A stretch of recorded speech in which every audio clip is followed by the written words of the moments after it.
Square Ball Podcast.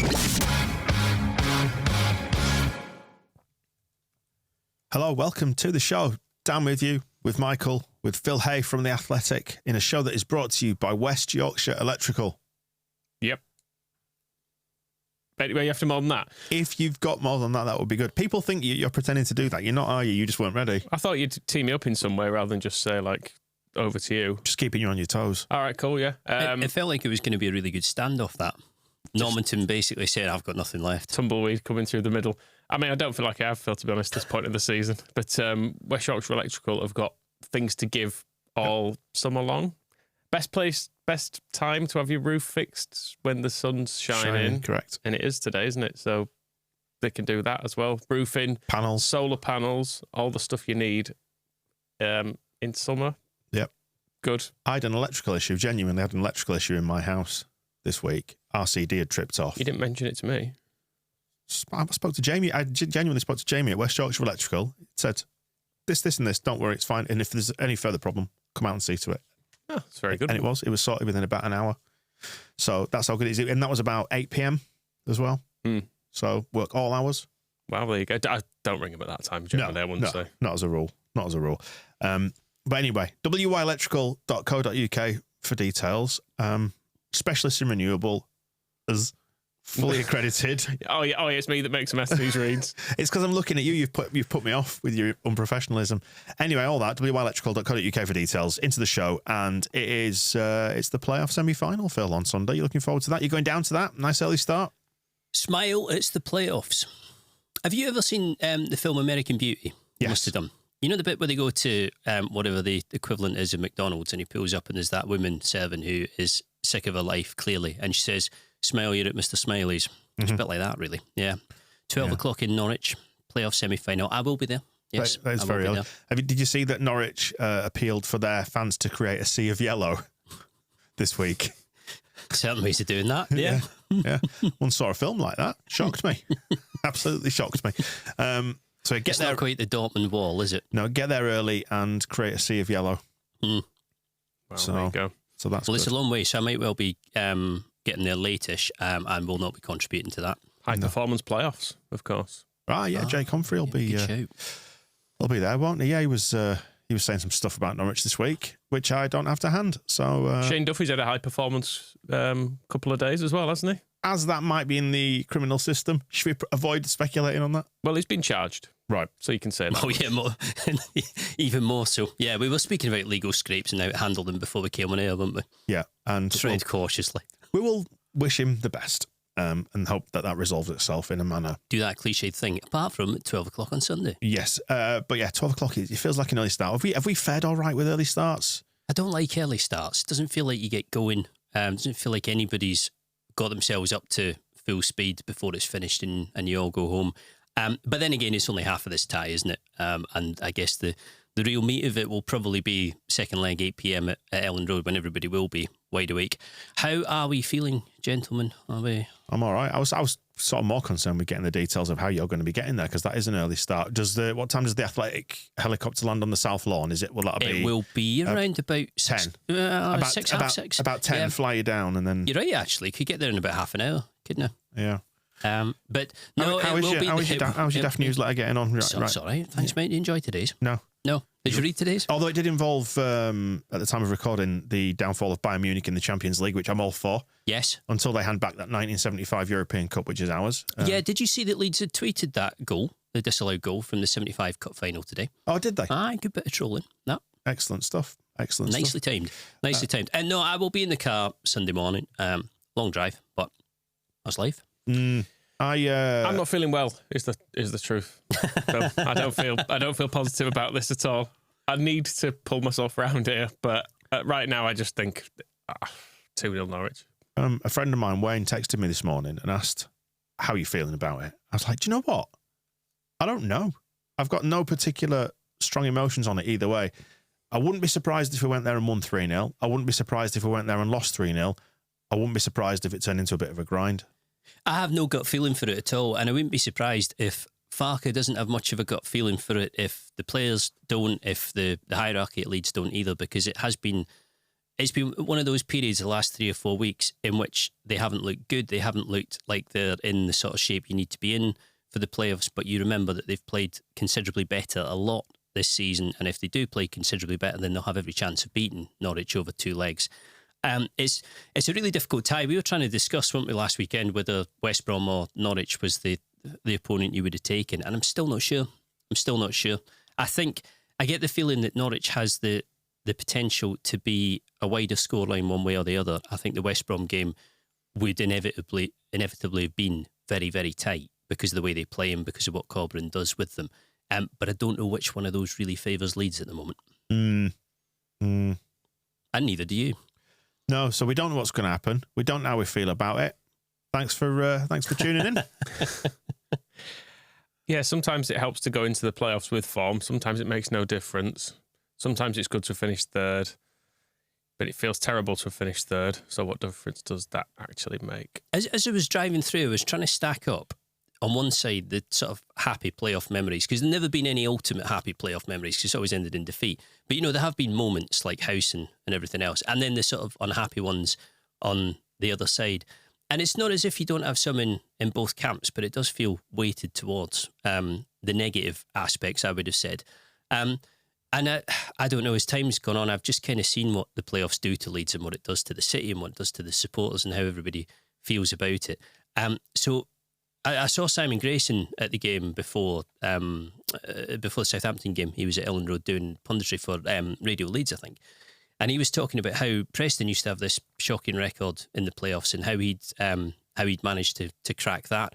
And I was going to say to him, well, I'll tell you what, we'll bin Farke for the next 3 games and you can step in. But I remembered that Grayson lost the playoffs as well. So there is no silver bullet for this apart from to go out, play well, get it done. Get it done. What do we need to do on Sunday? What's this game going to shape up like? Because Farke has been hinting towards being a little bit more sensible and veering away from the wild football that we played against Southampton on the closing day of the season. I asked you this on Sunday. Did you, on Saturday, sorry, when I came in afterwards, did you think it was wild, the football on Saturday? No, but I want to be sympathetic to what he's saying, because I did see Southampton, as you said, driving a coach and horses straight through the middle of Leeds United midfield. That's where the problem was. Yeah, and you get the feeling that it will be not in any way the same. Yeah. So if he's talking about wild, while maybe the football didn't look too wild to the untrained eye, he was probably talking about the lack of positional discipline, I suppose. I guess just opening themselves up and leaving themselves much more exposed than they tend to be. I mean, I do feel as if Leeds have looked more exposed defensively as a whole in the last month, rather than just the game against Southampton. But you're right. I would expect him to revert to a lot of what he knows and a lot of what he likes. I mean, the really big call, if Bamford is fit, and we'll find out properly about that tomorrow, is what he's going to do. What he's going to do at 9, and this late in the season, it's very, very difficult to take a view on that, because again, you can do pros and cons for pretty much everybody in the conversation. You've got Pirro, who is a better finisher than Bamford, but I don't think is anywhere near as good in all-round 9 as Bamford. You've got Bamford, who's a better all-round 9, but doesn't finish in the way that Pirro does. You've got Joseph, who I think is probably fair to say looks like he might well be more gifted than both of them, but has never had the pressure of a game like this hoisted on him. I know he played at Chelsea. I know he played really well. It wasn't as if that was a gimme of a game, and it wasn't as if Leeds weren't going there to try and win, but this is different. We're in the part of the Bamford cycle now where people feel we need him back in, even though it's only a few weeks since everyone wanted him out. But people wanted him out for Joseph, and no one saw that. So people are now willing to have Bamford back in, even though they wanted him out. I think that's the thing, is that was the sort of clamour, wasn't it? It was to give Joseph a go, which didn't happen, or not in the way that people wanted. So that hasn't sort of been tested. And I do get why Farke might have been reluctant to have gambled on it at that point. Maybe looking back now, he might as well have done, because it could have made a difference. The thing with Pirro is, you know, he does take chances a better rate than Bamford. He took that one against Southampton. But I still don't think that the Southampton performance was a particularly good one. And if you go back over, and it's not to say that they were playing great with Bamford up front either, but if you go back over Blackburn, QPR, Southampton with Pirro in that role, hasn't really worked as well as it needed to. I don't think he's got a fail-safe option here, Farke. He's going to have to take a leap one way or the other. But my gut feeling would be that if he's fully fit, he'll go with Bamford. Yeah, it seems to be the thing that's worked most recently, doesn't it, that one? And Dan James would be the other one. Is he out for the season, or have they not quite declared it yet? No, Farke was saying on Sunday that he was quite hopeful he might be available, might be fit, or at least might be in the conversation to a certain extent. And again, I think there's a reasonable cause, particularly if you think about the way in which Norwich were hurt on the counter-attack when Leeds were down at Carrow Road. And you would assume that tactically they'll have given that a lot of thought. But there's an argument for getting James into the team if he's fit enough for 90 minutes. It's not that Nonto can't counter-attack, but again, a little bit of a freshen up there might not be the worst thing. I was sort of thinking about Norwich, because when we went down there, they sort of surprised themselves, I think, by being 2-0 up, because they weren't in a great frame of mind, they weren't in good form at that stage. And it reminded me a little bit of when Leeds went there with Bielsa, when Farke was manager. Remember the pink dressing room season? And there was this feeling around the place that Farke might not be very far away from the sack. That result didn't help. It all seemed to be a bit... it all seemed to be a little bit unhealthy down there. And then lo and behold, Norwich got it together in a big way and won the title. And it's been a little bit similar with Wagner. He seemed as if he was on sticky wicket when Leeds were down at Carrow Road. But they've been really strong since the turn of the year. Haven't been perfect. They've not been infallible. But their form has been pretty much exactly what you need to do if you are in the mix in mid-table in the way that so many clubs are and you want to finish in the top 6. What represents a good result then from this playoff semi-final first leg, do you think, ahead of the return leg at Ellen Road? Is it getting out of there with a win? We'd be happy with a draw, I think, with home ground advantage to follow. What do you reckon? Anything other than a defeat. For what it's worth, I don't think a really narrow defeat has to be catastrophic either, but it obviously means advantage Norwich in quite a significant way.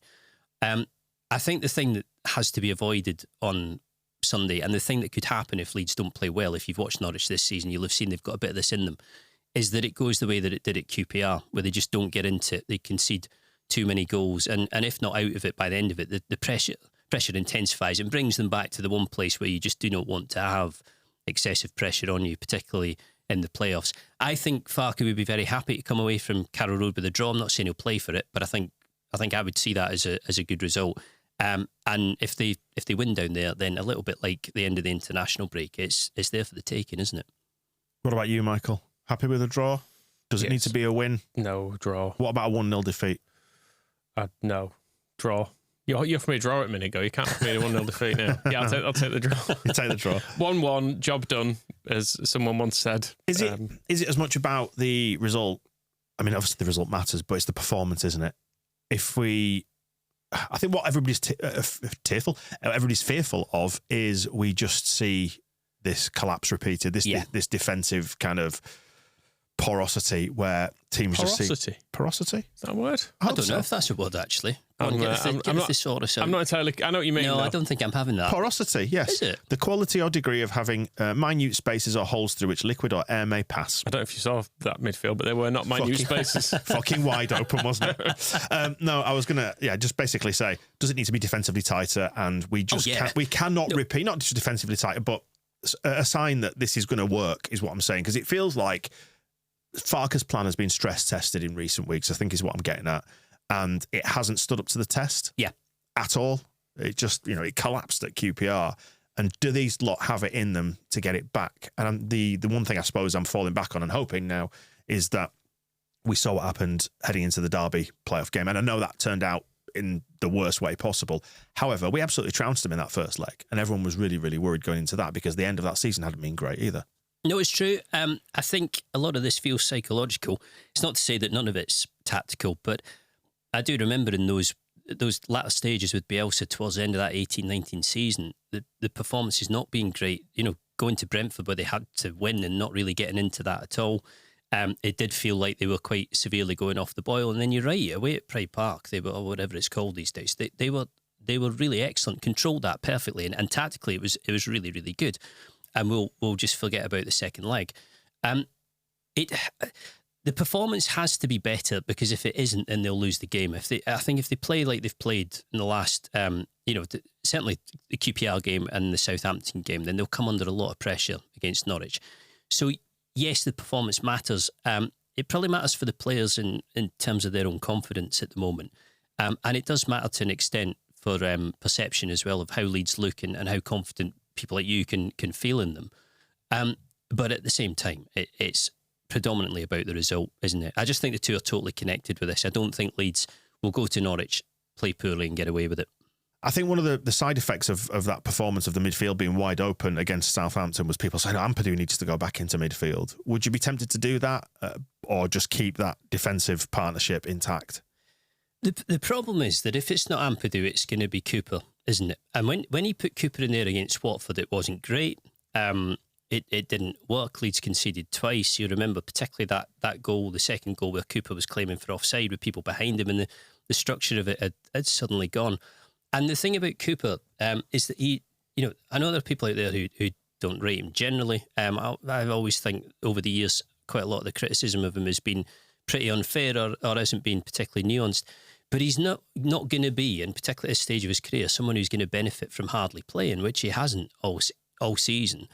So to pitch him in for the first leg of a playoff semi-final seems like a big risk to me. The Ampadu-Rodon combination and the defence in general has not worked as well in the last month. I mean, that's obvious from the stats and the performances and everything else. But it was very good for a long time. And I do think there are certain points where you have to have faith in things that have worked more often than not to just abandon everything.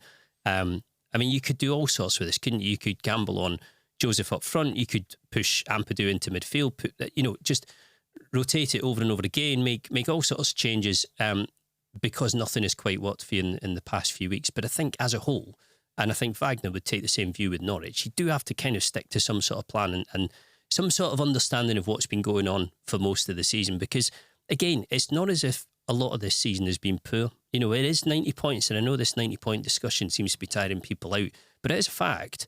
And I think it'd be one of the reasons why if Leeds were to have a second season in the Championship, and there are a few reasons for this, but they'll be really tempted to go with Farker again, because they would probably say to themselves, and okay, things will have to change over the summer to an extent, but if they do this again next season, they probably go up top too.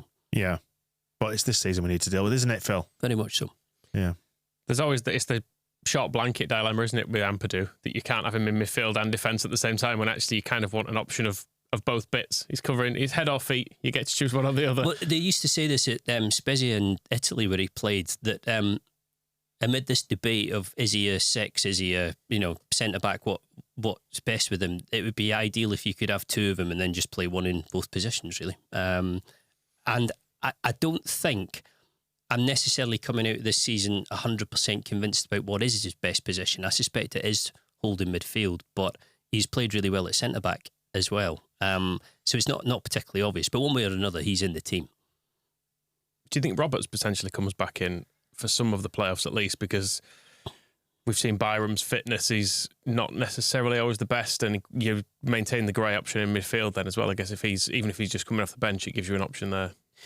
When we interviewed Roberts, he spoke a bit about his experience. In fact, he'd done it with Burnley before, and he'd been to the playoffs with Swansea, so he knew the drill.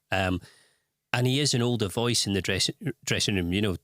There are young players in there. Farker talks about it quite a lot. I always say, as a bit of a caveat to that, you choose the squad you're going to build. And, Farker's view is that he's gone for players who aren't just going to benefit them now and benefit them in getting them up, that you might be actually able to invest in further down the line and who might benefit you. And I do get that.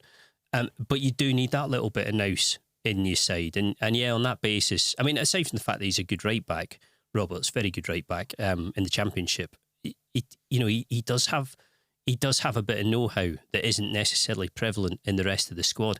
I just think, again, there are probably questions about his match fitness because of how little he's played. I mean, I saw him as a really good signing in January, when he came in, and he has had the odd moment like the goal against Leicester. But if truth be told, hasn't been used much, has he? It hasn't really been a signing that, in terms of the football itself, has really paid off to any great extent. So we kick off at noon, bright and early. The other one kicks off a couple of hours later, 2:15, isn't it, UK time? West Brom and Southampton. Southampton with the home leg second.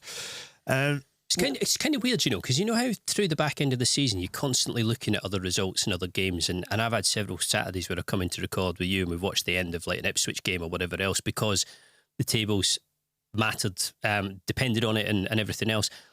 it's kind of hard in the playoffs to pay attention to the other tie because you don't know if it's of any relevance. I think you tend to pay attention to who's gone through once you know that you're through yourself, because then you start to think about the matchup. Whereas at this stage, you sort of feel like West Brom and Southampton can just get on with it. Leeds need to sort out Norwich, and that's pretty much the be-all and end-all for the time being. I feel like West Brom Southampton is going to do one of two things. Either West Brom are going to go through 2-1 or 1-0 over 2 legs, or Southampton might win that by a few goals. Right. Would seem to be. So something is going to happen. Yes, yes. Something is going to be. I think it'll be, if Southampton do it, I think it might be quite comfortable for them. If West Brom do it, it'll be classic West Brom, Corberan job on them, you know.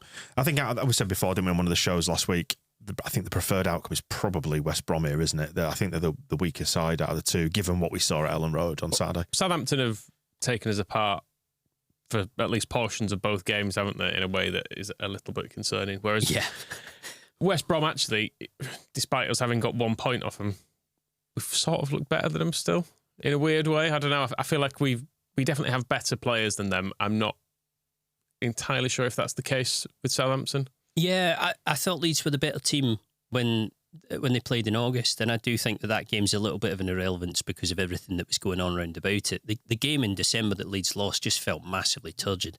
It wasn't as if Leeds played well, they definitely didn't, but it was hardly like a complete rinsing.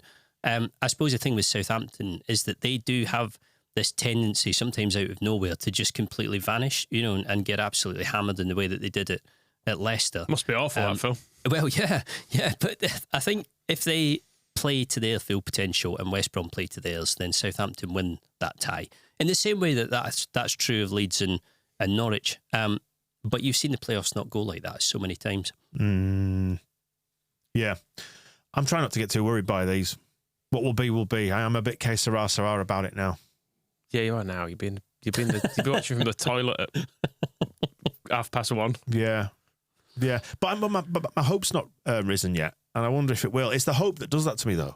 It's the getting close to it. But the first leg's weird as well, though, because if it's level, if there's not much between it, you don't have that kind of, you know, that fear of the bomb about to drop. Whereas once you get into leg two, and this is partly responsible for what went on against Derby in 2019. It's suddenly all on the line, and you no longer have any scope to get away with anything that goes wrong unless you dig yourself out of trouble at really, really short notice. And I think it's really hard to remove that Derby game from your mind, because for all that this has been going on in the playoffs for Leeds for quite a while, it's never been that extreme, has it? No. Well, we'll know, won't we, next week? Next week we will know. Probably we'll just do the one show, I think, next week. Not the one show as in the BBC One Light Entertainment, 7 p.m. You and Jermaine. Me and Jermaine Gina's just shooting the shit, baby. No, we'll do a show in between the two legs, and then and we'll see where we are, because you just don't quite know what's going to happen. You just do not quite know what's going to happen at this stage. It's been, for everybody, it's been such a long stretch. This, I'm pretty sure I'm right in saying Leeds got relegated on May the 28th last year, and it'll be the 26th if they make it to the playoff final. And if you think that the day after relegation, it was straight into 49ers takeover, needing a new coach, players need to leave, players need to come in, all the way through at the end of the transfer window, which didn't end until about 15 minutes after it closed with Jadon Anthony, there'll be a lot of fatigue out there. You're telling me. Raise yourself one more time. You're telling me. I think that's where I am. I'm on the whole cycle of the thing yet. There's no hope yet because I'm just tired. I'm just quite tired with it all. But we will go again. And you know what? We can talk about the second leg, obviously, when we're heading into it. But at this stage, I'm actually quite looking forward to the second leg, just from an atmosphere, spectacle point of view. I mean, that Derby game was quite a thing. It was, wasn't it? It really was. It's not something anyone who was there will ever forget, is it? It was, it was something to remember, not in necessarily a great way. In a mad shit happens in football way. I think that's all I've thought about this a lot recently, because we've ended up in the playoffs. And that's my conclusion on it. Mad shit sometimes just happens. And that's all I can conclude from the Derby game. About 10 years ago, this article randomly appeared on the Guardian's website, which was about Hearts losing the league on the last day of the 86 season. So, first of all, your first reaction is, look, just fuck off with this. There's no context for this. It doesn't need to be written about. The Guardian's famously anti-Hearts agenda. That's right. Yeah, Sick of it. Just rife. But I read this anyway because I thought, look, just take the hit. And it was like watching your house burn down, and that's what it was like against Derby. The feeling that your house is on fire and there's nothing anybody can do about it, and there's nothing anybody is going to do about it. And I can still see all those scarves kicking about around the seats. There must be a landfill site somewhere that's got about 20,000 of them, and I should go and do a big athletic long read. I tracked down the 20,000 scarves that are rotting in, a landfill site in killing dolphins in the White. They'll be in that the middle of the Pacific Ocean. It might well be, choking dolphins floating around there. But it was just total bewilderment after that. I think it was for Derby, to be quite honest, as well. Like, if you look at Lampard afterwards, I don't think he can quite believe that they've got out of that in the way that they did. But they did, and that was that. I think burying those scarves and indeed that game at sea is probably for the best. Yes. Fair enough. Right, back after the first leg. Enjoy, gentlemen. Enjoy. Thank you. We'll see you soon. The Square Ball Podcast.